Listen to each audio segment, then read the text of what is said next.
and welcome to Triggered, Episode 6 with Anna Cherry. Tonight, obviously, we have our special guest, Anna Cherry, to talk about herself and whatever else we find interesting. We have a regular panel of shitlords tonight. We have Wayne, we have Steven, we have Magic, we have Liam, we have Kimoy, Gothic, and we have Alan Raz. Hey. So tonight's going to be really free form. We're just going to be asking questions and kind of bouncing off of each other, and that's going to be the whole show basically. So Anna, let's get down to it. I am very ignorant of you. My knowledge of you comes from the honey badgers, and that's essentially it. Let's just say I haven't done any extra research. Oh, Yeah. you own me. So I'm curious. I want to know, and we kind of talked about this a second ago. What is your origin story, and kind of like what triggered you? What's your childhood? What was your childhood like growing up in Eastern Europe, or sorry, Russia? And was there any feminist social justice activity there? And if so, what was it like? I was actually Eastern Europe more than Russia. You were correct the first time. Oh, okay. Nobody knows the name of the country that I was actually living in after the split of the USSR. So it's just a lot simpler to say that I'm Russian. And I am. I do speak the language, and that's my culture, but that's not where I grew up. Kind of complicated, but yeah. My origin story, wow, all right. Never heard it asked or put quite that way, and I like that. I guess in a nutshell, grew up in Eastern Europe until about 13. Very shy and awkward and just like, I don't know, tomboy, nerdy child.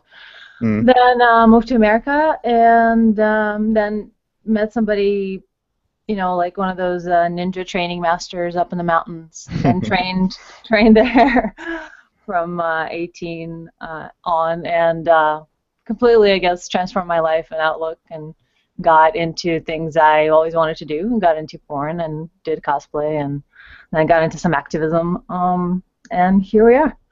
But I think you had a question about SGW activity in Eastern Europe, and it's not something I can recall in that sense. I mean, Russia and that whole area, at least growing up, was post-World War II, and dealing with the whole communism versus capitalism, Iron Curtain, all the fallout from that.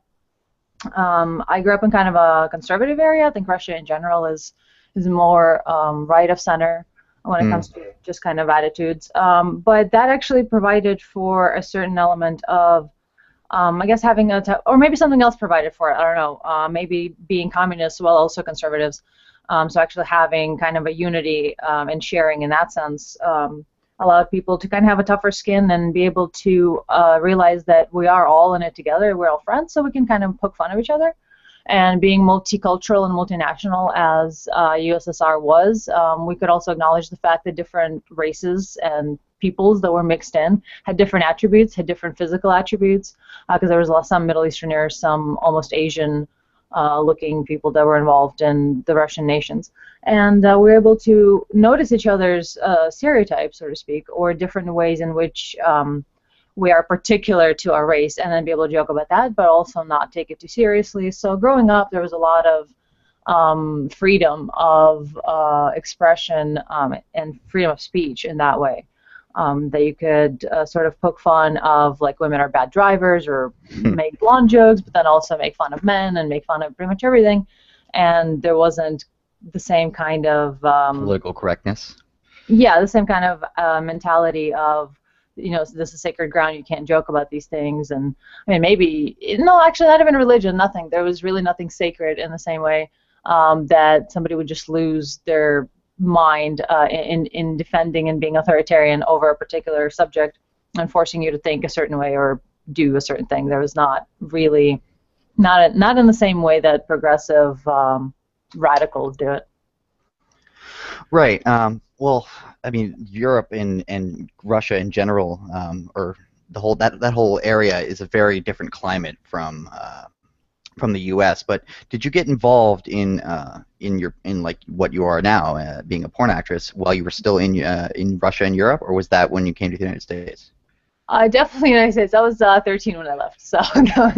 Oh, okay. Definitely not getting involved in any of that. Oh, But I okay. was quite sheltered, in fact.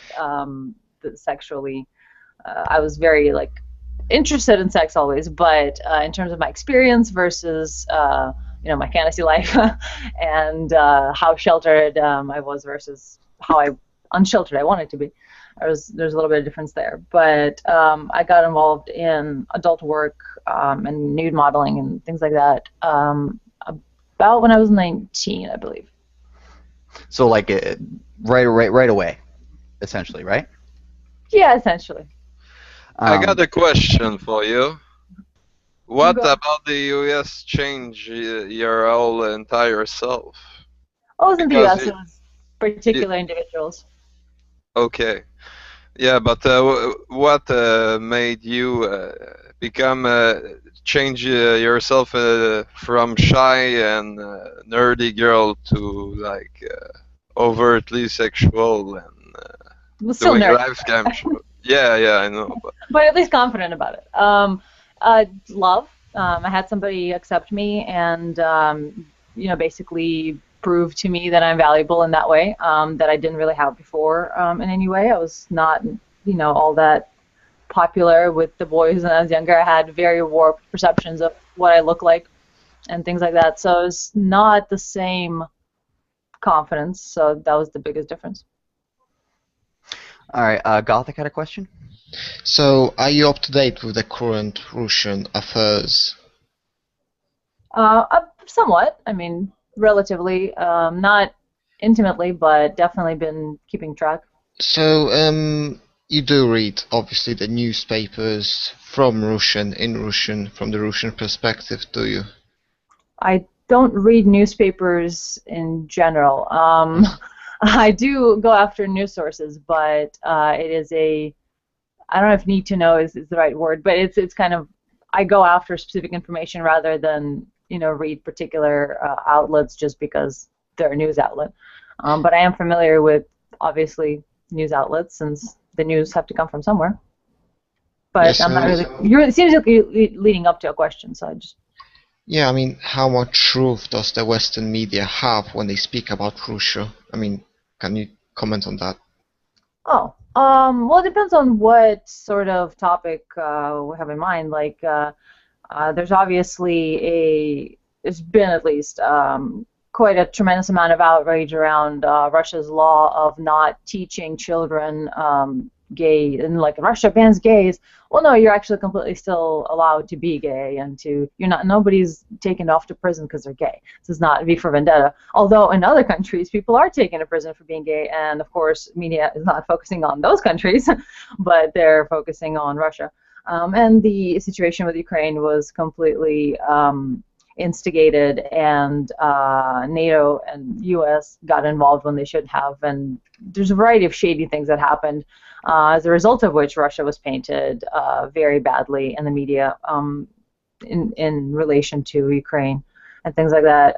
So following what was actually happening in the Russian Twitter and from the Russian news sources versus what then I was hearing on the American news was very, very different. And there were, of course, omissions of NATO and UN activity that was instigating and kind of fanning the flames. And if that was made public, the outrage that was had about Russia's activities or Ukraine's activities would not have been the same, put in context with what U.S. was meddling with. But point is, there's a lot of little things that were going on that were omitted, of course, because that's what international politics are, international relations.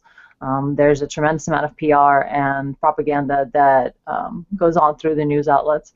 So that's absolutely something that is still in effect, if that's what I think you're asking. And that, yes, there's definitely a difference between what was happening objectively and what was being reported, especially in the Western media.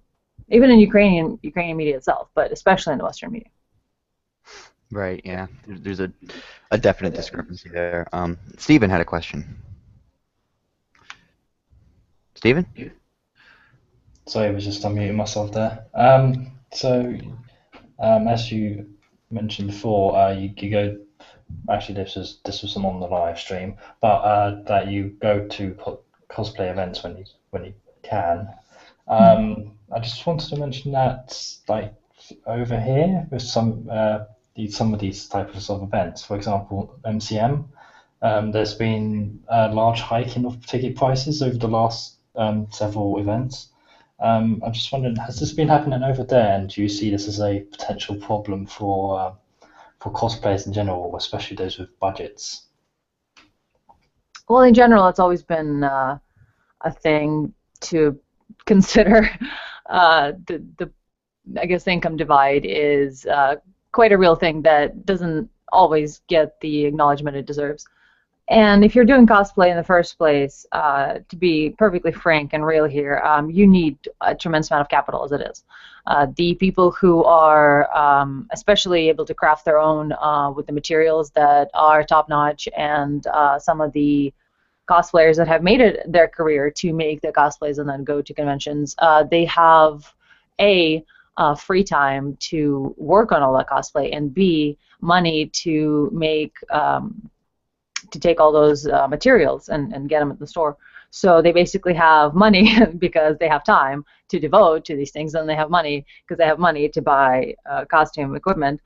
So it's kind of a there's already a divide just to begin doing cosplay in the first place. So rising costs, that's something that a lot of people, of course, are going to be, more and more people are going to be dropping off like flies because of not being able to afford it. But I think when it comes to cosplay and those who are extremely involved in it as their profession, or at least the ones that put on quite a big show with their costumes every year at conventions, I don't think they're going to have a problem because they already have an influx of wealth. But of course, those that are, you know, a poor college student or, you know, high schooler on their parents' budget, you know, trying to build something themselves and wear it and scraping by to a room with 5 people at a con, they're going to have a harder time, of course. But you know, those that are wealthier, they're insulated from that sort of thing. And if you're heavily into cosplay, you kind of have to have a capital as it is. So that's something that I don't know if people realize necessarily is kind of part of it. Yeah, thanks for the answer. So, I mean, I kind of relate in that sense because as a student, I don't usually have the biggest budget, so when it comes to making cosplays, I'm usually restricted to places like eBay for just to get something close, and so ticket prices do add on to make it a bit awkward. Right, you have to afford the convention costs and the hotel costs and the travel away from work, food costs, and then also get money for supplies and make your cosplay. So yeah, it's not something that just anybody can do and be extremely good at because it does require money or ingenuity of some type. Somebody doing something for you where you can have the time or the money for it. Yeah. What triggered you particularly as a person? Do you mean in a literal sense of it? That's, you know, a common usage of it, or ironic, or triggered like a red pill moment? I'm not sure what you mean specifically. I mean, specifically, what bugs you? What gets you angry? You know? Oh, that's a tough one. Nowadays, the only single thing that I've really been bugging me specifically, because I try to just not let stupid shit bother me, as I don't need that distraction from happiness in my life. But there has been a bit of course, of identity politics war waged from between left and right, and it's just really funny to me to see conservatives go through, which I mean, hold on, before I go into it, let me just say I am actually very liberal in a lot of ways and conservative in a lot of ways. So instead of being kind of in the middle of the road or moderate or libertarian or whatever the fuck it is they say is in the middle, instead I take the two spectrums, the left and right, and I bend them over onto meet in the middle on the other side. So would you say that you pretty much use what's practical in each of the labels that is conveyed, like conservative and liberal? Yeah, I use things that help from a realistic and rational and how things actually will work out and actual human dynamics perspective. I take ideas that will benefit humanity in a way that I know groups work well and perform well. So yeah, it's an informed decision as to what beliefs or opinions or ways of governing are valid in each side, because they're extremely valid things on both sides, and there's no need to throw the baby out with the bathwater. But of course, both go to extremes, and they have different extremes. The left has an the left has a useless extreme. It doesn't really do anything, doesn't go anywhere. It doesn't accomplish anything at its worst. Well, the extreme right has it accomplishes things. It accomplishes something very, very disturbing and kind of the opposite, what is the opposite of love, in a lot of the conservative ideas. But they also can accomplish things. So it's give and take on both of sides. I think one has a little bit more of a moral imperative over the other, but they're both valid. However, what frustrates me nowadays is seeing the same type of Christian persecution mentality coming from conservatives when they say, oh, everybody just says conservative like it's a bad word, and then they turn around and spit out liberal like it's the worst curse in the universe. And it's like, okay, so you are upset that you're being painted as some sort of unreasonable, whatever, and then you're also turning around and doing the same thing to the other side. What is that? So I guess my biggest trigger is hypocrisy. Oh, we are a soulmate then.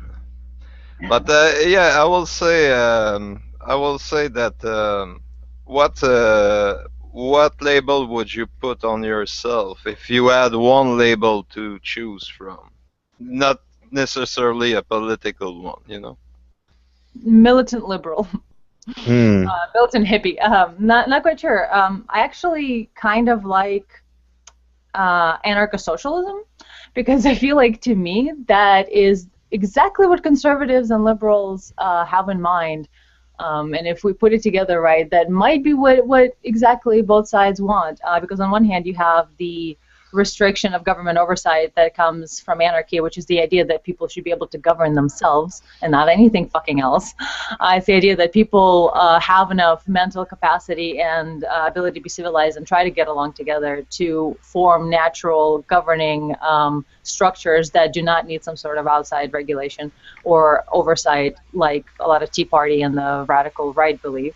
Then we also have the socialism aspect, which is basically creating a platform of sharing and providing social support to those that have fallen on hard times or who are artists, or in just a variety of ways, being more liberal in that sense. So, but no, I don't want to put any labels on anything, because a lot of times that's used as a way to reduce an idea or a variety of complex issues down to one single talking point that can easily be just either removed or completely accepted without critical thinking. Either way, it's something that the brain just goes, oh, quick stereotype. Oh, they're a liberal. Oh, they're a conservative. Let me jump to this preconceived notion of what that means, and not spend any more precious brain time analyzing their argument or exactly what they're talking about. So let me rephrase my question then. If you had like one word to describe yourself, what that word would be? That's a tough question, dude. A lover. I like that. I got a question about games. Yes. So do you only cosplay as characters that you enjoy in games, or do you just cosplay as like by request, or how do you do that? Yes, interesting question. It's something that is dear to me to establish this thing. I do a little bit of mix of both, but heavily leaning on characters that I personally identify with or enjoy. And I mean, obviously, some costumes, especially for like cosplay deviants, where it's I create a set that I sell that they purchase to put up on their site, and we have this kind of exchange. budget and things like that definitely comes into play. And some costumes like Zoe from Left 4 Dead, like I would love to be able to do, I don't know, like Morgana from League of Legends, but that's, you know, hundreds of dollars in material. And I like Left 4 Dead, and I had this perfect background, like location, and I was like, you know what, let me cosplay Zoe, that's going to be great. And I have the budget for it. So some of it is not that I like, oh my god, I relate to this character so much, because like Zoe's not, like in shooters you don't really get character Let me development ask all you that much. something, Anna. What's that? Sorry to cut you, but I'd like to ask you something. How do you feel about cosplaying indie game characters? Well, if I've played it, I'll cosplay it. I mean, I don't have a, like, it must only be super hyper recognizable. That's actually not ever been my, it's not ever been my thing. I've cosplayed like Ren from Daughters of Nemosine, and like half of the people, like 2/3 of the people have no idea what that anime is. Or even those that enjoy anime. So I definitely have done obscure characters. That's not an issue. It's more about relatability. And whenever I've done duo shoots, I have considered doing characters that I have no familiarity with, and so I went out and researched them. Like I considered doing a Rule 63 of Android 16 from DBZ. So I tried watching DBZ. Bad mistake. Never going to do that again. I still am trying to blame the voice acting. The English It's never a mistake. But so I have definitely done characters that I don't think are absolutely me, but they worked as part of a duo. Like I did Penny from Dr. Horrible Sing-Along blog, because we had the actual location where the blog was, like the show was shot at, and so we had that, and then the other person was doing a really good Rule 63 of Dr. Horrible, and I was like, you know what, let's do this. But for the most part, if I'm given the choice, and if it's just me solo, it is very much characters that I like and find relatable in some way. Okay. I had a specific question. Oh, we're getting a bit of an echo. Who's got the echo? Someone needs to mute themselves. Okay, it's gone. Okay, so my question was about on your main Twitter page, you cosplayed Lilith. Am I right? From Borderlands. From Borderlands, yeah. And I had a specific question about, and you can make this short because it's just about that game. Were you able to relate to that character, especially if you played the second game? Did you play that character because you actually had any relation to her, or you identify with her at all? Because I personally found her to be reprehensible, just in like what she does to other characters, especially if you played the most recent game. Her actions. I don't know if you guys watched the recent South Park episode, but as you were talking about Lilith from Borderlands 1 to 2, I was doing the shaking with a piece of paper in my hand motion. It's like, so triggered. No, I just very much dislike what Birch did to Lilith and the turn her character took. And I cosplayed specifically Lilith and not Firehawk. I would like to make that distinction very, very clear. I like Lilith in the first one because of the whole siren succubus. She's sexual. Like, I don't know, I dig her. I like redheads. It was something, I love that game. Absolutely love Borderlands. It is my jam. It is my, I love two-person, like, co-op type games because me and my partner game together a lot. That's one of the things we really enjoy doing together a lot. Yeah. So having a game where you can do co-op, not that many of those exist compared to how many are just single-player campaigns. So Borderlands is one of those that has absolutely been a staple since the first one. I've been in love with the series of the game more than the storytelling. The storytelling has been hilarious too, though. And like normally, I'm fairly lax with the kind of stories that I'm allowed to like exist around me, unless they're blatant fabrication or in some way basically a kind of openly mean and unrealistic and not correct about a whole giant group of people, such as feminism is about men. That's one of the issues that I have with feminism. But for the most part, like if somebody gives a storyline that's a little progressive or a little this or that, I'm not going to have a problem with it. And Borderlands has maintained pretty good storytelling and moral ambiguity. Yeah, I Where's agree. ambiguity? Integrity the whole time. So I don't really have a problem with the series. I like even the pre-sequel. I like the gaming things they added, like space and frozen guns, and I'm not going to get into the details that I want to Yeah, actually we nerd could out talk about about. Borderlands all night. But no, the characters were good. Lilith in particular, not so good.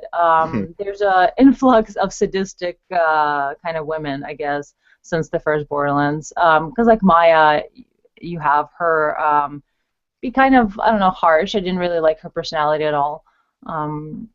She kind of has this, I don't know, she was in a monastery as a monk and then just Very kind of killed jaded. everybody and left.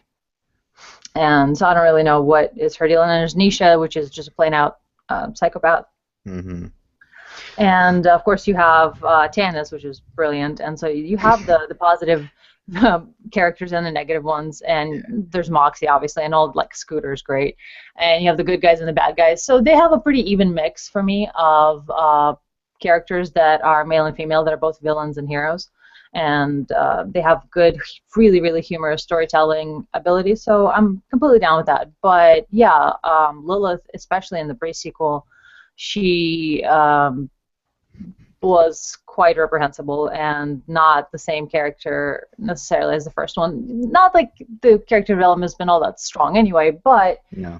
that's just, there's no reason to me to take a woman or a variety of women, as the case may be here, and try to shoehorn them as being strong so hard that the only way you know how to portray that is by them being murderous and, you know, selfish and in a variety of ways not really what a bigger man or but anyway, not what a good character would be, not taking the high road kind of character. And that to me is actually you know, strong female characters, like being loving and compassionate and protective, motherly in that sense, having the positive virtues that are associated with femininity. That is something we need to be celebrating and showing as positive role models and strength in femininity, but we're not. We've been stuck in this loop of showing only extremely self-serving, bitchy attitudes in women and portraying that as strong. And that's the only way that a woman can be strong, is by being completely selfish and literally an asshole to everyone they meet.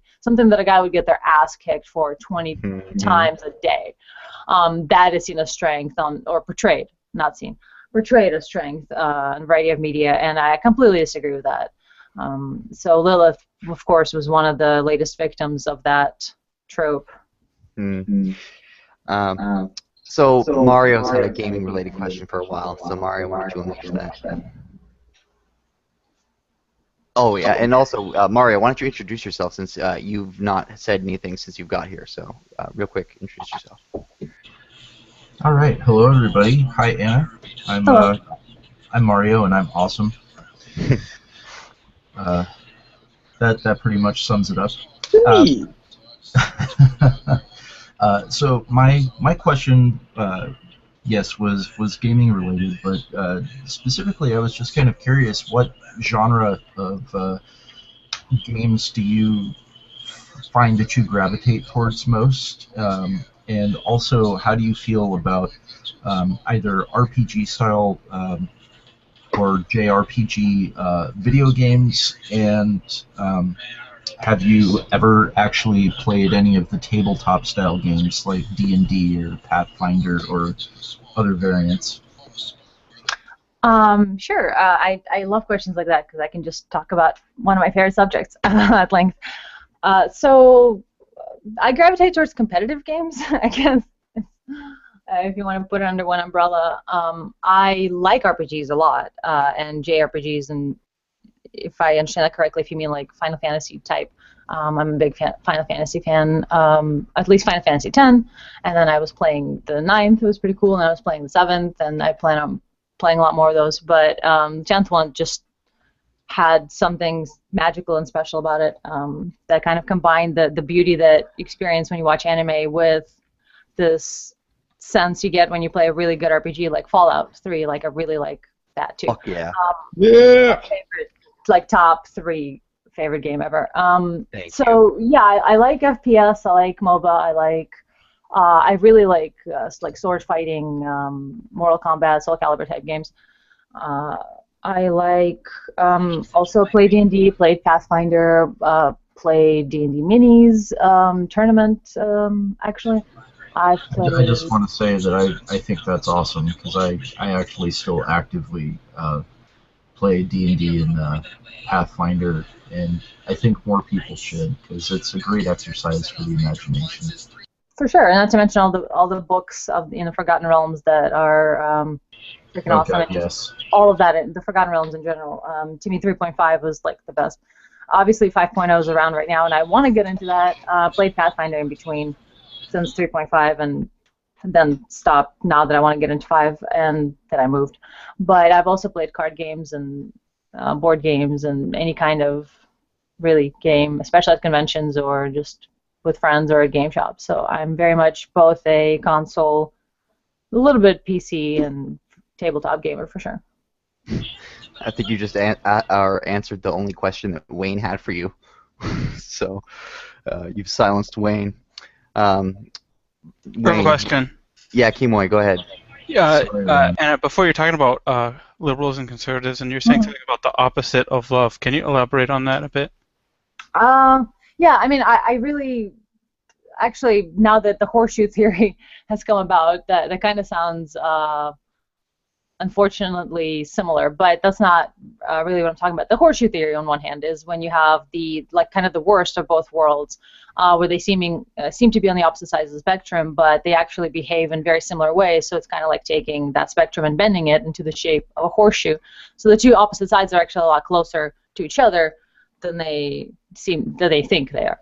No, I So think that's not what I'm talking about. But you meant like my personal beliefs that are extremely radical left and then extremely radical right, and then I just take those extreme spectrums and then bend them over on the other side to make it a circle, so you meet not in the middle of how you typically go from left to right. You just meet in the middle because you go like towards the center, but this is like you take the stick and you bend it all the way around and you meet at the other center.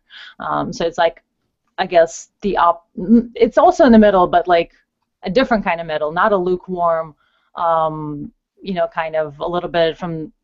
It's hard to describe without visual aid, but maybe if we can have more questions around it, I can describe it better. Well, my Actually, I question. got a question related to that. Hold on, because- though.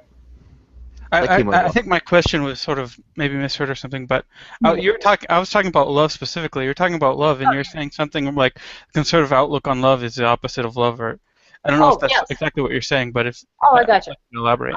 Yeah. If you look at the political mandates or ideas that kind of you would identify as conservative, or that kind of are their flagship ideas, a lot of them are motivated by the expectation that people will take advantage of you, and that you need to not trust anyone, and that you need to protect yourself and protect your assets and protect your privacy, not privacy, property, that's the word. Protect your property, and it's very kind of a, it has its value. There, we do need people to, like warriors or protectors, to watch out, be like, hey, don't go there, don't do this, we shouldn't do that, that's not going to work out very well. You can't be just allowing anybody into your gates. Like, you have to have some sort of protocols, you have to have some sort of laws. So those things are valuable, but that's kind of the ruling mentality of the conservative side, where it says basically don't trust anybody, while the ruling attitude on the left side is trust everybody. So those are kind of like the opposites. And in that sense, the conservative ideas are they're anti, community or social welfare. They're very like anti-communism, anti-socialism. So anti any kind of sharing, cooperation, coming together as a sharing group is something that conservatives have issue with, and they find it that they have a hard time trusting that sort of thing. And that is basically, they have a hard time loving. They have a hard time opening up and trusting and saying, hey, let's take a hit if we need to. Let's just be open and maintain this idea of acceptance and love and all that. So they don't really go that route. That's more of a hippie left-wing route. And of course, that backfires too.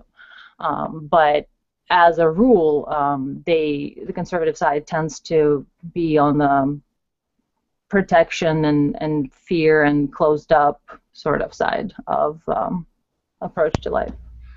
Actually, I got a question related to that. You say in the beginning of the show that what triggered you personally was identity politics, but you seem to very have a kind of two-way perception, like the cons and the lips going at each other's throat. So that could be considered also identity politics. It's not identity politics themselves in particular, because some things need to be said that, well, this, at least the way I approach life, it's like, well, this behavior is not okay, because this is how it breaks down, altruism or social communication or whatever. Or this behavior is not okay. And so that's why I speak against feminism, for instance. I think that certain states of mind are not healthy and are not conducive for our continued harmony and evolution in a positive direction as human beings. But on the other hand, when you're trying to enact social change, or when you're trying to present a different way of looking at things, you have people labeling you, and you have people attacking certain aspects of your identity or your political side or whatever, and you have to fight back, and you have to say, well, no, okay, so you want to talk about libtards or conservatives or this or that? All right, well then let's talk about it. So it's not specifically identity politics that triggered me; it was hypocrisy, if you recall. So it's the hypocritical aspect that upsets me. You have to own your shit and realize that if you are slinging shade on somebody else on the opposite side of your political spectrum, then you can't come out and be a martyr saying that how come people use your political spectrum as a curse word when you do that to the other side. That is in particular my issue. Yeah, but the thing with like the political spectrum and the political side, it does relate to identity politics, because you divide people into two camps. Right, but you don't have to, and that's my point. We can get together on more complex platforms of Would you let me finish my thought, and I will entertain it for you. Would it be more practical to focus on specific issue rather than political side, because you make the other the enemy for not thinking the same as you on that particular issue, That's exactly my point. That's what I mean about having an issue with identity politics, is that we reduce any argument down to just what side of the argument you're on without actually hearing out or thinking out the argument itself or how it relates. We so badly want our side to win that the actual argument or the debate gets missed. And so that is, yeah, exactly, you're right. I agree with you. We need to focus on the argument instead of the identity. By the same token, would you say that instead of criticizing feminism or MRA or whatever group as a whole, we should criticize a specific individual within that group? I don't believe in criticizing individuals ever, even if, no matter how egregious their behavior was, it is still the behavior. I think we do a really dangerous thing when we couple the individual to their behavior, because we imply that they are that and only that, and they cannot change, and that is what defines them. So I definitely would not go that route, but I think sometimes you need to associate a list or a group of harmful behaviors to a label that they happen to come under frequently, such as feminism and a variety of others, where you have or fascism, or you have a persistent ideology that is harmful. We at some point need to say, okay, well, all of these behaviors, all of them are that one thing, and so maybe we should not be that thing. But ultimately, I believe in the positive change rather than being pro something rather than being anti something. And I think what we need to do is talk about behaviors or issues or dynamics, rather specifically. A lot of times it's down to relationships and dynamics of those relationships that are crucial to talk about. Like in the feminism issue, the biggest problem I have with it is that it actively campaigns against men, and that it very actively denies equal representation to men that is demanded of treatment towards women. So there's a lot of inequality in the name of equality. So it's both hypocrisy and inequality. And it's like, okay, well, we have to talk about these behaviors and how they're not cool. So I wouldn't specifically denounce individuals, and I wouldn't even necessarily denounce entire movements. I would denounce literally the behavior and the dynamic and the actual result of their behavior. None of this is the feminism definition, or this is what was intended, or none of that. What is the actual physical consequence of a behavior? Let's talk about that, and let's deal with that. Forget everything else. So nothing about personal accountability. Let's say that if a feminist pass a bill in court for some law that is restrictive to men, you would out her in order to criticize her specifically. You would criticize the ideas also. Well, the idea there is somebody who allowed their personal political bias to come between them and equal representation of all human beings. So, I mean, they still did something wrong. I'm not really sure where personal accountability kind of comes into that, because my whole point is that be personally accountable for the behaviors that are damaging. And in your example, there definitely is a lot of accountability of a feminist passing something that this includes an entire group of people based on their sex, when she's supposed to be running on a platform of equality for everyone, if that's what feminism means. And clearly there's hypocrisy, clearly there's lack of accountability. So we need to fix that. So I'm not really sure, maybe you could rephrase the question? Or if I answered it, that's fine too. All right, I think that Wayne had a question for you.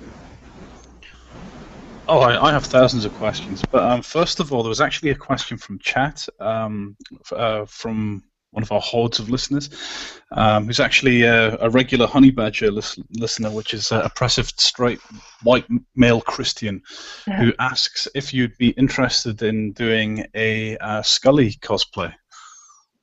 Huh.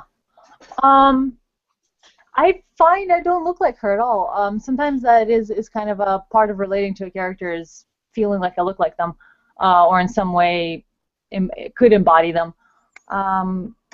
I would rather do a 63 of Mulder, to be honest. I relate to him more anyway. Interesting. I think that's answered this question. If anybody else, by the way, in the chat wants to ask any questions, go right ahead. I had one that I personally wanted to know about, and that is it's in relation to what we do with this show, and what the intention is of this show. And I don't know how much Guinness here has spoken to you about that in his discussions with you leading up to coming on.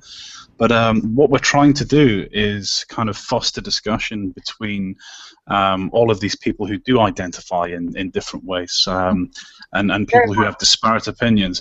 And I'm wondering what your experience is of trying to communicate with people who do identify as hardline feminists, or people who are just ideologically opposed to you. How easy it's been for you to have a kind of conversation where you can meet eye to eye or find some common ground. I guess being in the adult industry and having friends and making friends in spheres where sexuality is kind of like open, and that has possibly alienated some of the feminists that I could have been coming across. But of course, everyone is generally leaning, obviously, in the feminist direction, because that's just the religion of the day. That's like kind of what everybody is expected to agree with if they're to consider themselves a good person, or a decent even person. But I've had conversations with people who don't identify as feminists that very much support feminist ideas, to the point of, well, it doesn't matter, like, very much saying words that sound very much like a lot of the feminists, but then also maintaining that they're kind of more in the middle.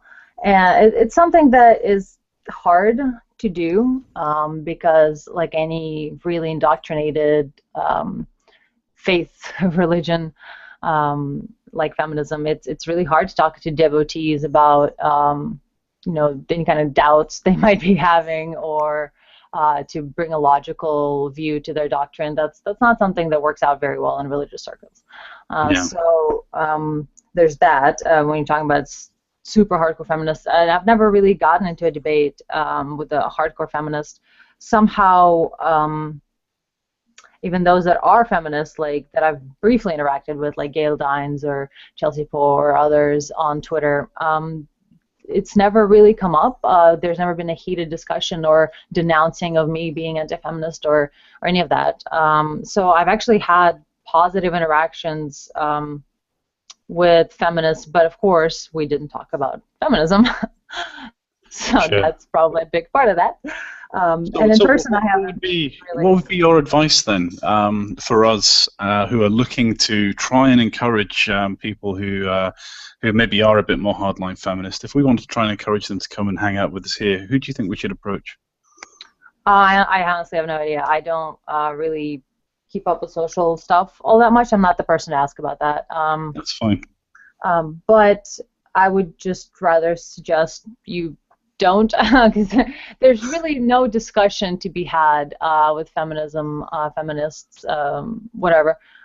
Because everything, if you look at the actual behavior and the ideas, not even the ideas, forget the ideas that they have. If you look at the actual behavior of feminists and everything that is on the record that they've done, that is like, well, this is what you did, this is where you went, this is what you said, this is what you did. All of it is very plainly aimed at wanting control, just social control over whatever it is. So they're not looking to have a debate. They're not looking to care about human rights or representation or any of the stuff they say that they're interested in. With some of them, you might be able to get their conscience to actually admit that's like, wait a minute, there's this greater ideal that I'm supposed to be aspiring to, and I'm actually not living up to it. There's maybe a few that you can, have induce a moment of clarity that way. But for the most part, especially the radical feminists, all they want is to have all the power. It is entirely a bid for power. So there really is no discussion to be had.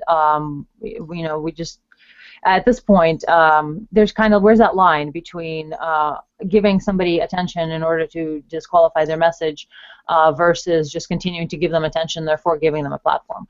So at a certain point, like with Sarkeesian and St. Anita and with others, it's like, why are we still talking about this? Like, why are we giving these people any attention? The extremely radical third wave feminists that believe, like air conditioning is patriarchal, they do not deserve a voice. They do not deserve any attention. They do not, they're kind of like, mass shooters. They do not need to be named. They do not need any attention.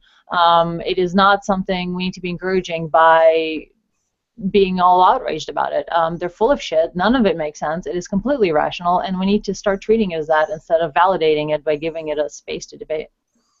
Did you apply that as well to people who are making videos just simply pointing out the stupidity of their position? Yes, very much so. Oh, okay. Someone else go ahead. I've got other questions, but I don't want to. I would like to add something real quick there. Yeah. There's another fine line between.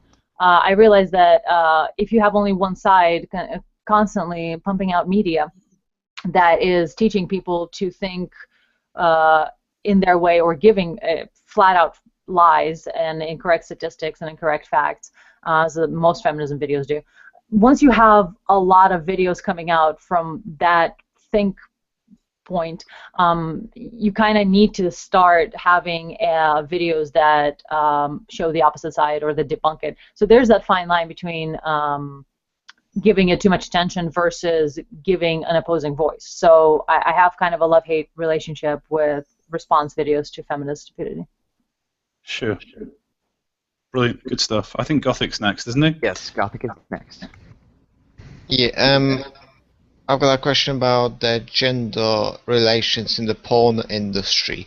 So, for example, I think there's a wage gap between female porn stars and the male porn stars, whether that's gay or straight. And did you personally experience, well, not you, but did you see any discrimination against men in that industry? It's not just a wage gap, and not just in porn, in modeling too. Men and women, men make a tremendous amount less than women do. In porn as well, in scenes, women get paid more than men. There's more than discrimination against men in porn because, well, part of it is, I'm not actually really sure where it started, but there's of course this group of people, of like normal people that are like civilians. They're like, hey, dudes that are like, I want to be in porn, I want to be a porn star, I can do it. And it's like, no, honey, you don't realize the kind of work it takes to actually be good at being a male porn star. So it's a fun job, it's seemingly, but it's not actually reality, and there are gruesome realities to even porn work that men just don't realize. So there's a wave, or not a wave, but a kind of a constant atmosphere of excluding as many men as possible from porn in general. There's any woman can come in, and any girl, any amateur, any girl off the street can come in and be like, I want to get fucked and paid for it, like, let's see what we can do, and they'll be put to scenes and get started on the career track. That is absolutely not the same for men. No random, just dude off the street, unless you're talking about the gay industry, which is, maybe, I'm not really familiar with that. I'm not really sure how they go about casting male actors there. Obviously, they're probably a little more open to casting newbies. But when it comes to straight porn, women are very much accepted with open arms, and I'll make you a star, baby, kind of thing, while men are being told to, like, fuck off. So there's that sort of inequality, along with a pay gap, that kind of, I guess, inequality of attention or of value in that way. Would you say that it is fair, though, because it's supply and demand? Because most of the porn watchers are men. So. Well, I mean, if we're talking about the difference in numbers of male to female actors, that's not as much of a problem. I don't really have a problem with that. My problem is with the pool of male stars. It's like you can have a much larger pool that you can be revolving in a variety of companies, but instead it's the same thing as happens with any other situation where you talk about supply and demand.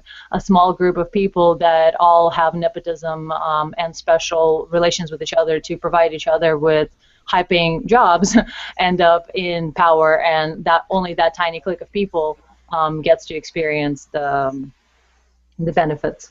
And it's not really, doesn't have to be that way. They basically are hogging the market in a certain way. And it's usually just friends of friends that end up being in that position versus other qualified individuals. But since there is a prejudice against getting just any old performer off the street, there's just a prejudice in that way towards men that there isn't towards women.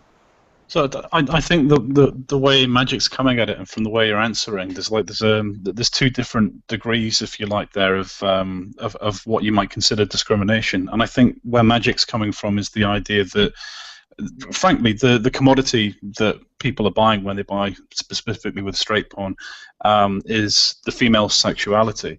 Right. And so in that sense, I can see why women are paid more for doing straight porn. But for you, it's more about the inequality of the lack of opportunities for men. Oh yeah, but I mean, if you're looking at straight porn that's male-female, if you have, it's like it takes two to make it. So sure, but the market is largely male, though, isn't it? The target audience. Well, yeah, but I'm not really sure what that has to do with being paid as much as your co-star, where both of you were necessary components of the equation. So if the equation would not work the same way with removing one or the other, why should one be paid more than the other? Why should not they be paid equal in that situation? You see what I mean? Fair enough. I would say that it's simply because it's less marketable. It's just played reality. You cannot get it to your budget if you only do like a solo male jerk-off thing. No, but you're talking about male and female porn where they're in it together. We're not talking about lesbian. If there's a market towards female sexuality, clearly there's solo videos, there's lesbian videos, and the market will flow to that if that's what they want. But there's a subsection that is interested in male, female, two people in one scene, penis and vagina fucking. So why would you pay the penis less than the vagina if the people want a combination of the two? Regardless of how many people want it, it's still a prerogative of the producer and the director to pay the two equal components equally. If you can't make a video without one or the other, then why is there a discrepancy in pay? I don't see how supply and demand has anything to do with being hired for something where you're equally participating with somebody else and then ending up with half of the paycheck they do. Okay, so a question from the chat by the oppressive straight white male Christian. Is the female porn star burnout rate higher than the male porn star burnout rate? Because if you don't want a lot of men, you want the ones you do not. You do have not to burn out, so effectively the burnout rate. Oh, well, that might also have something to do with the fact that there are so many more women applying at so many different levels of entry. That's, I guess, would be a downside of allowing so many women to just, let's do it, whatever, let's try it. Let's try to do some porn with you, girl. Because a lot of times, not a lot of times, but there are certain studios, of course, that do work that is on the more difficult performing side for women, like really extreme fetishes and things like that, where it can be emotionally, like it can be demoralizing, or it can be something negative, like a negative experience after a while. But that is such a minority of people, and a lot of times girls get into it to make some quick money, and then they get a boyfriend or they get their family coming down against porn. So there's a variety of ways in which looking at the turnaround rate of women in porn is not really an accurate estimation of burnout, or how many women just get tired and used by the industry, because some of it is extremely voluntary. It's like they are in it for a year or two and then they're out of it. So it's turnaround, not burnout. But not really sure what the question was. I think I went on a tangent there, but if you could repeat it, or if I answered it, that's fine too. I think that pretty much answered it. Yeah. We have another question from chat from Beat of the GGs, which goes back to Guild Wars 2, and he wants to know if you're planning on playing Heart of the Thorns when it comes out. I have no idea what that even is. It's I know the expansion. Guild Wars 2 is, but It's the expansion to Guild Wars 2. well, there we go. I actually just got Guild Wars before moving, and haven't been able to sit down and properly play Guild Wars 2 in some years. I still haven't found the frickin' dragons, the whole reason why I was playing that game in the first place. So I would be excited about the expansion if I was playing more of it, but I've been taken with some other games recently, so yeah, that's the answer to that. Okay, so Liam is, I think, the only one who hasn't asked a question to you directly, and I think he had a question he wanted to ask. Liam? Hello. Earlier you said I think you said you came to America and you kind of went through a transformation, and I assume you meant, well, I think you said you kind of let go of your inhibitions, and I was just wondering what kind of advice you'd give to not kind of hardcore radical feminists that are like totally, I don't know, but like, what kind of advice would you give to like people that are kind of just got a bit caught up into feminism to get to the stage where you are now, how you're so open about your sexuality, and you don't kind of place your like a high value in a way on your sexuality kind of thing, like. Yeah. I think I know what you're getting at. You're speaking to Anita Sarkeesian or someone. Well, that wouldn't be a fair representation of feminism, but because I mean, you never really know where somebody's just kind of blindly following something they think is being a good guy, or they're just trying to exert control over everyone around them, or it's just a popular thing to believe. You never know. Feminist, I guess by feminists we mean just the general feminist public, not specifically the rad fems, because some people who are on the radical sides, I think they're maybe too far gone sometimes. Yeah. Sure. Without many years of intense therapy. But women in general, because they're no, they don't want. They're not open, and I don't know. Yeah, the sexuality aspect, I mean, some of that will have to do with their personal hormone levels, because some women are just like not as sexual as other women, but there's still a tremendous amount of shame that they have associated with their sexuality that has been given them by their mothers, and that they're going off of that. So basically, it's a two-part question. On one hand, how do we prompt them towards a red pill moment of realizing that, you know, men are human beings too, and on the other hand, how do we loosen the sexuality or self appreciation of sexuality and lack of demonization of that? Well, on one hand, I would say you need exposure to and experience and spending some real time around men. Go out into the world of men and go to men that are suffering, talk to them, and realize that there's a tremendous amount of injustice that men actually go through. The men are not privileged. It's kind of like a mind-blowing thing. You'll realize if you spend some time with men that haven't, you know, been given cars and jobs on every street corner because they're a white dude. Like, just fucking talk to men. Like, just talk to some guys. But the sexuality thing, that has to do with the recognition of the fact that it is women, the matriarchy, that slut shames. There needs to be a realization of the fact that women can be villains, that the feminine can be oppressive, and that it can be hurtful, and that it can harm. And that is actually something we're critically lacking in today's society. Mine is women too. Like they can't be villains. But they basically need to recognize that the shame they feel about their sexuality and all the rage and self-hatred that they have has been given to them by their parents, basically by their mothers, by older people who have older, outdated ideas, and that there needs to be a lot of self-acceptance on that front. But in order for that to happen, they need to recognize the abuse that was perpetrated on them by women. So I was going to ask, like, what do women need to realize? And I think you answered that before. Like, basically, just realize that, you know, men and, you know, and other women, and, you know, everyone is more human, obviously, and, you know, we should just talk to people more, like you said, and just allow people to express themselves. People have feelings and they go through injustices. There's no isolated, immunized, you know, gender or group of people other than the fucking super rich.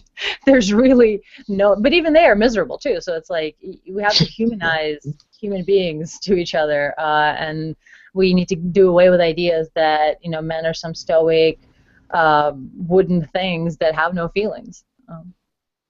Okay, so we're coming up on the hour mark. Anna, do you want to keep going or not? Sorry, I couldn't hear you. Could you repeat that? We're coming up on the hour mark, so it's up to you. Do you want to keep going with the show or not? It's up to you. I think I got about 10 more minutes that I can spend with you guys. Okay, cool. We'll go on for another 10 minutes. So Magic had a question. Yeah, you were talking about we need to loosen up women's sexuality a little more. So, would you be able to describe your personal fetish to us? I have so many. It's something that I actually charge money for describing, so maybe not at If length. you give us at least one or two. I think what she's saying there is that you need to go and head over to her site. Yeah. To catch me live on my webcam and take me private, and we'll talk about that. But I mean, I can, in general, I like penises very much. They make me very happy. Boners are like my favorite thing in the world. Also, being desired and FAP too is one of my top 2 turn-ons. And in general, anything that is very just a high valence of sexual desire, any kind of kink or fetish or taboo where people are just really interested in getting off regardless of whatever, those things really turn me on. So yeah, I guess cool. Desire is nice little sneak peek for Have you ever had a look at some of the various online adult games that are out there. Are you talking about eroge, like a hentai game, or? Like more like the MMO type human interaction type games where people basically meet up and have cyber sex. Oh, I used to do that when I was a teenager, but that was not. I guess I meet up with people and have cyber sex all the time as part of my job, but Well, yeah. it's not a written format. If that's what you're talking about, because there used to be a time, obviously, back in the Audigo and like IRC and all those messengers where you like AOL, I guess, in America, where you would write back and forth and kind of create the virtual sex, just basically phone sex with typing. So yeah, I did that when I was like way a teenager, decade ago. But I don't know about like Second Life. Is that what you're talking about? Like where people just kind of have avatars and they. For example, yeah. Yeah, no, I don't really do that. I guess because I do that as part of my job with just people on the webcam. So yeah, I play a real life one of those. Going back to the sex industry, would you say that there's a lot of niche market that is very much based on entrepreneurship of the individual, like a porn star will start her own site and stuff? Yeah, there's a little bit of that, but that's not specifically. That's not really how niche markets are carved. But porn stars create, sites to fill those niches. Though there's strangely variety of fetishes that you can find categories for, and like clips for sale, and there's also websites that are created by like production companies. That is everything from like kink to feet to like dominatrixes to all these other things. Yeah, there's strangely, to me anyway, such a wide variety of kinks and fetishes and niches that is kind of mind-blowing sometimes to realize how many different specific and what some would call weird things people get off to all the time. I have a question. When you're talking before about the sort of men being excluded from the industry, I can see how, for example, like a male porn star, he'd want to get rid of the competition or something. So since his wage is already lower, like to keep it higher. But are you talking about people other than the male porn star? Like who exactly is perpetrating the, keeping the number of male porn stars lower or exclusive group? Well, I mean, I don't know if it's a concentrated effort or anything, conscious like that. I think it's just a result of having a kind of an nepotistic circle that started perhaps like a group of guys who were just doing this thing, and they were, the production company, and they just kind of stayed with their friends and with people they know, and didn't really hire somebody unknown or somebody off the street, while women are hired, off the street in a certain way. Because, I mean, some would make arguments that looks have something to do with it, but if you look at all the different niches of porn there are that accept the differing sizes and looks of the female body, versus for the male body, there's really not that many outlets. You have to pretty much either be full-on queer, like cis fluid, or trans or cis fluid, whatever, all of that, not really anything in particular, or you have to be a cut, muscled, like hairless Adonis figure that both straight and gay porn seems to showcase.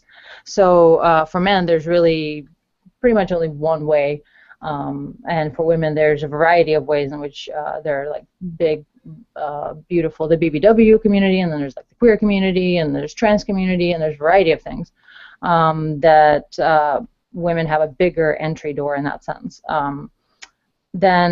So it just kind of started that way, I think, and then it just stayed that way.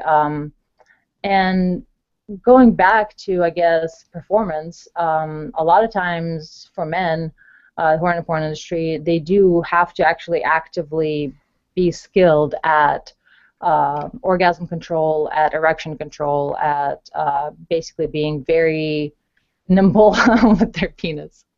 And it's not something that just anybody can do, while in a variety of the requirements that you have for women.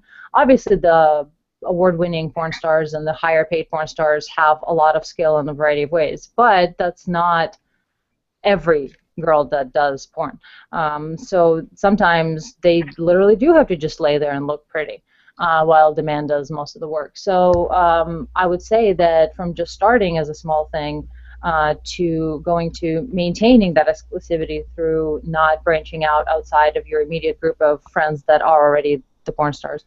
And then on top of that, also adding the skill requirement of not every guy's going to be able to do this. Most normal guys will probably need to take like Viagra, and that's happened to the point where a porn star had to quit work, quit being a porn star, or he would lose all sexual function due to overuse of Viagra.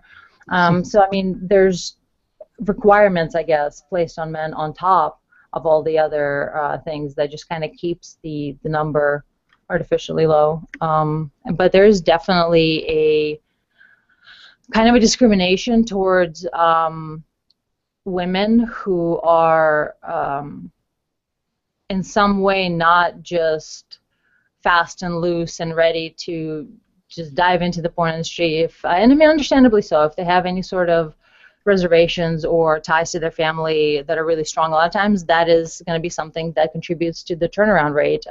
People get shamed by their families all the time. There's actually a book that I contributed to coming out very soon. It's called Coming Out Like a Porn Star, where a lot of porn stars share their coming out or the not coming out stories about being a porn star because to their family, because it is such a big deal, and a lot of people get disowned, and a lot of people don't even open that door of topic because they'll get disowned or they'll be unloved. And so understandably there's a pull to separate women from the rest of their supporting structure in porn, because sometimes that supporting structure is very toxic and holds them back. But that also translates to lack of opportunity for couples or for people that don't want to do the formulaic kind of approach to it. So it's kind of a complex issue. I'm not really sure why there's such a closed door to male performers. Just one of those things where you have a giant in the industry, kind of like any other establishment. That's why disruptive services like YouTube and like Netflix exist, and that's why camming is kind of a thing now. A lot of people have left the establishment, like the AAA porn companies. They've left them for the amateur and for the cam sphere because it's something that's authentic and also doesn't fall in the same trappings that the big corporations have been operating in. So it's kind of a dinosaur that is dying out, and it has its problems, and that's why it's dying out. So yeah, I'm not really sure what exactly the reasons are. It's just one of those things that started that way and stayed that way, and yeah. Okay, so we don't want to take up any more of your time, Anna. So Mario, why don't you close us off? All right. So hello again, Anna, and I wanted to say thank you so much for coming on here and being on our show and giving us a shot. And I wanted to say how much I personally enjoy getting to see you on the Honey Badgers. I wish you were afforded the opportunity to speak a little more, but I understand that, you know, in that environment it can be a little difficult. Mm-hmm. I did have a question, but I know that we're running no. low on time here. So instead, what I would like to do is allow you the opportunity to go ahead and shill, if you will, and go ahead and tell everybody the availability, like when your the book that you collaborated on is going to be coming out, perhaps where they can look to purchase it, and if you would go ahead and also tell us the name of your website, so for those of our viewers that are interested, they can go and check you out. Sure, yeah. I would love to whore myself out. But I would I appreciate you being considerate of my time, and I mean, you can still ask your question if you'd like. I don't think that's going to be at the end of the world. So you can go ahead if you want. Actually, I got a question. How much neuroscience and social science are related to the? Does there a correlation at all between the two, or it's just Yeah, different? absolutely. Everything is fractal.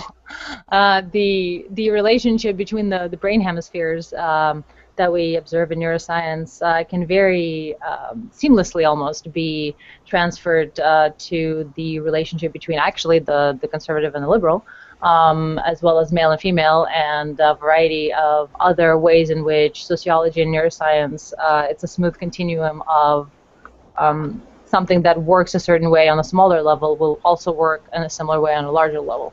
So it's kind of a repeated pattern and a repeated pattern of interactions that certainly has a correlation. Yeah. Sorry, I just saw when Mario typed and that song popped into my head. Yeah, he did. He stole your question. So go ahead, Mario. Ask your question. I'm gonna get Mario to ask this question, damn it. Mario. Sorry, I didn't know if you were actually paying attention to our chat. We've been we've basically been shitposting in here the entire time. Nothing different from what happens in Honey Badger chat, I assure you. Fair enough. I'm sorry. I'm just kind of laughing because this is very funny to me that that happened to be the one thing you caught on there. So, anyways, I guess my main question was, what is your chosen gaming platform? And the second part, I guess, to that question is, what kind of shows do you normally go to when you do your cosplays? Do you always have to travel, or are there any local venues that are, I guess we could say, friendly towards the cosplay crowd? Mainly because that's something that I have not ever gotten to go and check out in person. I usually get to see in videos. But it's something that I would enjoy getting to go see because I think that many cosplayers are very talented, and I do have a deep appreciation for all of the work that goes into a good cosplay. Um, so that's something that I would like to check out. And lastly, I would again like to say that when you're finished answering my question, you're more than welcome to go ahead and promote yourself because. Oh, I will. Okay, excellent. So there you have it. Yes. And thank you. So console would be more than PC. Console is something I'm more comfortable with, and 360 is just something that kind of fell into my lap, and I spent a lot of time with. So definitely the 360, but I also appreciate my PS2, and moving to current gen. When I do make the leap, I will probably more than likely go for the PS4, and avoid the Xbox One altogether. So Do it. that's about it Yeah, on that. I currently also game on a PS4. I enjoy it. I am PC, bro. I actually you're play dead to me. way more PC games now than I did during my formative gaming years, which was not that long ago. But growing up, I started gaming on a PC.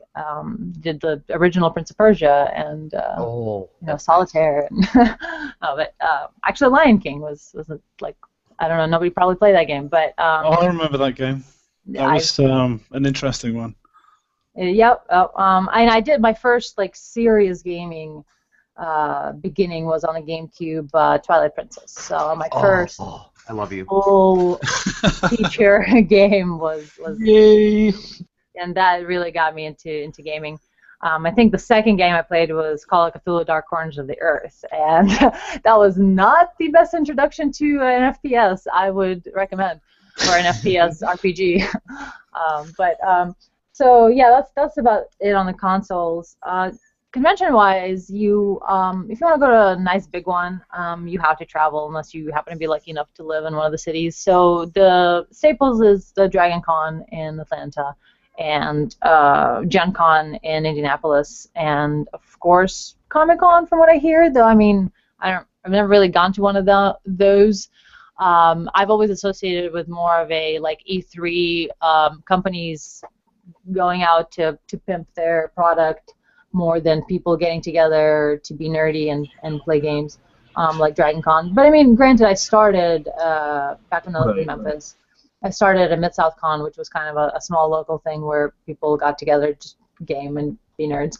And from there, now I'm like living in San Francisco area. There's Fanime here that I really, really, really enjoy. It's actually two conventions in one. It's Clockwork Alchemy, which is a steampunk convention that you can attend with the same ticket that you get for a Fanime, and there's shuttles in between. So that to me is like my new Dragon Con. But there's also like Sac Anime and a variety of other smaller cons in this area. So you need to probably check out a website. I'm not sure what the go-to name is, but if you Google it, I'm sure something will come up as a registry of local nerd cons. And there probably is something fairly close to you. It probably will be small, but you can still see a variety amount of cosplayers and go and game with people and do that whole thing. I got my start in cosplay at a small local con, so that's something that is probably happening in your area and you're just not quite familiar with Well, that's for whatever reason. Excellent. Thank you so much. Yeah, no problem. And the cosplay question, I think it was a three-parter. The last bit, cosplay, yes. I look to things that I'm surrounded by and that the media that I consume, which usually is anime and video games and sci-fi. So basically, that pretty much is what I cosplay. Things that I can see are easy to make or something that I can afford to make at this stage in my cosplay career. So a character that catches my eye is fantastic. Unfortunately, due to budget constraints nowadays, it's the outfit that catches my eye for being easy to assemble. When it comes to anime, for instance, because there's just so many characters and so many animes, and you know, if you cosplayed every one of them, you wouldn't be done by the time you died. So I do have to have some sort of selection process, and budget and relatability are my two main things. And yeah, video games, sci-fi, and anime is pretty much what I like to cosplay. Awesome. Yeah, so awesome. Shilling, or I don't even know if that's the accurate necessarily use of that word. Self-promotion. Yeah, I was gonna say self-promotion. I think would be more the ticket because we're not asking for anything, but we were very much glad to have you on our show. So yeah, promote yourself to your heart's content. It would probably be remiss of us as well not to also say. I think I speak for everyone here when I say that this has been fun. It's been quite formal, which has been interesting. You've said a lot. You've given us a lot to think about. But I think we'd also probably all enjoy maybe if you were to join us again, maybe informally off the air sometime, and come and hang out with us and the many other people that we hope to join the Triggered family. Absolutely. I would like to tell you guys the same thing. Come hang out with me when I'm on camera. I do that quite frequently, almost daily. The goal is daily, but schedule is a thing. So AnnaCherryLive.com is my camming place. Another really good thing to do is to check out my membership website, which is still in beta. It's brand new. It's doing really well, actually. I would expect a lot more problems being in beta, but you get Snapchat access and obviously video access and photo and like some recorded cam shows. So AnnaCherry.com is a awesome thing. Also my Patreon for helping me with cosplay goals and cosplay tutorials and things like that and photo sets are going to be included as rewards for the milestones of cosplay. And of course, if you'd like to help out with the Tropes versus Men video, a series, which I am trying to maintain the integrity of the original that I am parodying and releasing videos as rarely as possible. But I would like to increase my video production output, and it's basically I dress like Saint Anita in parody, while bringing up legitimate, relevant things that I find are tropes against men in media. So right now we're just going over the definitional terms because feminists really like to sling around words like sexism and misogyny and then not actually define it. And then if you look at and it's like this big scary boogeyman word that they use to oppress people, but what does it mean, you know? So that's the start of my tropes versus men, and I would like to get into maybe even doing a Kickstarter like Saint Anita and a variety of other ways to produce that. So right now, though, Patreon's the only thing I have, and that is a good thing too to support. If you want to see more, I guess, non-feminist or pro-male issues videos coming out, that's a series I'm working on. And oh yeah, a new thing. If anyone at all is in San Francisco Bay Area, I will be doing my first ever live feature dance at Garden of Eden, full nude stripping thing. Maybe even do some lap dances. So that's a fun new thing I'm doing, and everybody's welcome to come check me out. September 25th and 26th. So there's that, and I think that's it. All right. Well, excuse me. I would just like to say, on behalf of the Triggered team, which is a mismatch of us here in this group, we would like to thank you again for coming on the show, and it's been a real fun time. And yeah, thank you everybody for joining us. It's been a fun night. And Anna, if you are so inclined, you can, if you have the chance, just put those links that you have in the chat, and we will put those in the description for the video. But for all of our viewers, or send them to me, that works too. For our viewers, thanks for joining us, and have a great night. Thanks for having me. I really enjoyed it. Yeah, awesome. See you guys. Take care, everyone.